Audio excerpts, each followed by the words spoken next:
All right, y'all, what's going on? It's Combo Breaker 99 back with another quick post-fight discussion video. All right, y'all, let's talk about it real quick. Angela Hill versus Luana Pinheiro.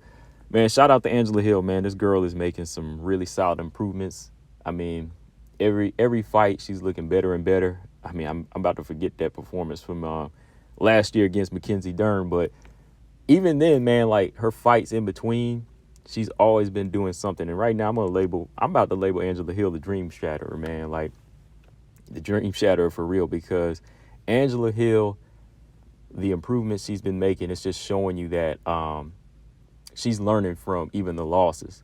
Like, don't let the record deceive you with some of these fighters like her, or even like a Roxy, Roxanne Modafferi, or even when you look at somebody like Edson Barbosa, when they might be racking up like 11, 12, 13 losses, you got to look at the fashion, how they losing and how they come back.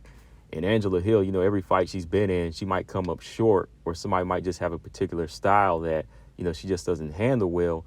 But next time around, she won't look like that. And, I think that's going to make her even more dangerous. It's almost like Angela Hill is hitting her prime now, and with the people she's training with, like Jenna Bishop, you can see it's rubbing off on her. Like, Angela Hill's grappling, man, it's looking so much better, man. And I think she's really starting to use that physical strength that I knew she possessed, because I used to talk about her physical strength. Like, this girl, she's not just muscular, like, she's really strong, and she might not hit hard or put like a lot of power on her shots, but she still has a little sting as well on her shots, whenever she, really sits down on that jab. Because in this fight with Luana Pinheiro, she was getting Luana Pinheiro's respect with some of those straight left hands and rights. But what I was really impressed with was her clinch control.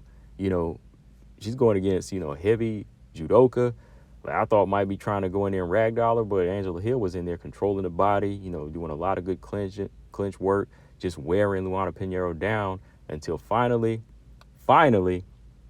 Angela Hill was able to get her very first submission win over this girl in the second round. So, yeah, man, I'm happy for Angela Hill in this one. I mean, right from the jump in the first round, you could see, like, the feints were giving Luana Pinheiro trouble. Like, Luana Pinheiro didn't know if she wanted to put the pressure on or come forward or fight off the back foot. I like how Angela Hill, she was still dipping her head, sticking that left hand out. But I really was impressed with how she would force these clinch fights. She would just go into the clinch and put a lot of strength on Luana Pinheiro and put her on the cage. And every time, like, Luana Pinheiro looked like she wanted to get her in that position for that judo toss, she would just tighten up on her. It was like she was reading the body language of Pinheiro and just press her back to the cage. And then that's finally, like, whenever you could see that this type of style was wearing on Luana Pinheiro, and she wasn't ready for that. And the thing is, like, Luana Pinheiro, I think that she's got, like, the physicality that could be a dangerous strawweight. The thing is, I just don't know about her form. Like, they're not really, like, utilizing her form. Like, she has heavy hands, but it's like she doesn't really know how to step in and, like, control that body. Like, she'll throw too much weight forward, and she just, it seems like she has cardio issues. I think that's the thing. She just really has those cardio issues. But Angela Hill just did a good job, even, like, working on the ground when the fight did go to the ground, getting those hard shots in on top, get some good top control in, good work. But, yeah, the second round, I really like how that range and distance fighting was really controlling. It was really starting to make this girl kind of showcase that cardio, that cardio issue that, she wore it down. Dropped her with it. I have to call that a knockdown. She hit her with that straight left hand. Quick little flash knockdown she got. Luana Pinheiro got back up, and I could see her hands dropping. I could see her kind of huffing and puffing. She kept on blowing out a little bit of wind. I saw her, she was getting winded in there. Then finally, when she went in for that last takedown attempt, it was very sluggish, where she just, like, tried to drop level. She left her neck out there, and Angela Hill said, boom. She locked it in. Reminded me of GDR whenever Juliana Pena went in reckless like that. She locked that guillotine in. When it went down to the ground, she rolled over with it, put Luana Pinheiro on her back. Pinheiro was tapping. That was it, So I was impressed with that. First submission win for Angela Hill. Just good work all around from her. Finally cracks the top 10 with this win. She earned it. She definitely earned it. And that's what I've been saying with Angela Hill. Like, when she links up with the right people, she starts working with the right grapplers. I think that's the thing with her, like, throughout her career, it was really coming down to who she was going to link up with. And these past few years, seeing her link up with the right people, it's been rubbing off. Like, you can see her surviving submissions, like against Verna Jandaroba on her back. Just doing some sneaky little things like being a striker, faking people out, and then taking them down. You know what I mean? So surviving against Mackenzie Dern was a win. Even though she got beat up in that fight, she was still doing pretty well as far as not getting submitted. So I was impressed with that. So from here, Angela Hill cracking the top 10. I think from here, probably tomorrow she should be in there ranked at number 9. I'm assuming.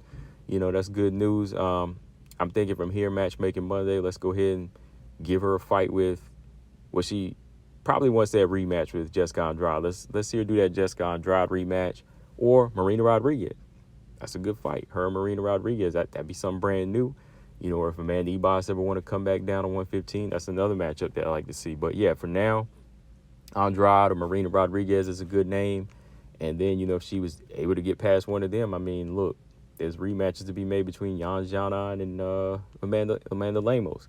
But yeah, man, I'm always, impressed with those fighters like Angela Hill, with the way they can learn from a loss and come back. And I think that's what separates her from some of these other girls that want to come up that just get stuck in one gear, that you're like, man, what are they doing? Like, they're not looking like a different fighter the next time around. They're still making the same mistakes. But Angela Hill, yeah, she's been doing it. She's been putting it together. And yeah, I want to see her take on another top 10 fighter. But as for Luana Pinheiro, like I said, no disrespect with Luana Pinheiro. I just think that much like her and Tabitha Ricci, they're kind of in that same category where I just don't see anything standing out about them that's going to carry them to the top 5 or even keep them afloat in the top 10. I think it just came down to matchmaking that got them into the top 10 right now. Because as you see with Luana Pinheiro, when she steps in there with those complete fighters, those really experienced fighters, look how the losses are coming. Because I did think that not Pierre Rodriguez, but I thought that Sam Hughes would beat her. I thought Michelle Waterson won the fight. But when somebody like Amanda Ebas and Angela Hill come in there with a well-rounded game, it's a wrap for them, So I think the same thing might happen with Ricci when she steps up against somebody Yan Xiaonan or Jessica Andrade, right? We can really see how well-rounded they are, all right, or how well-rounded she is. I mean, we already seen with Luana Pinheiro. But guys, let me know in the comment section what y'all think. Who should Angela Hill face next? What happens with Luana Pinheiro from here? Combo Breaker 99. I'm out. Subscribe. Peace.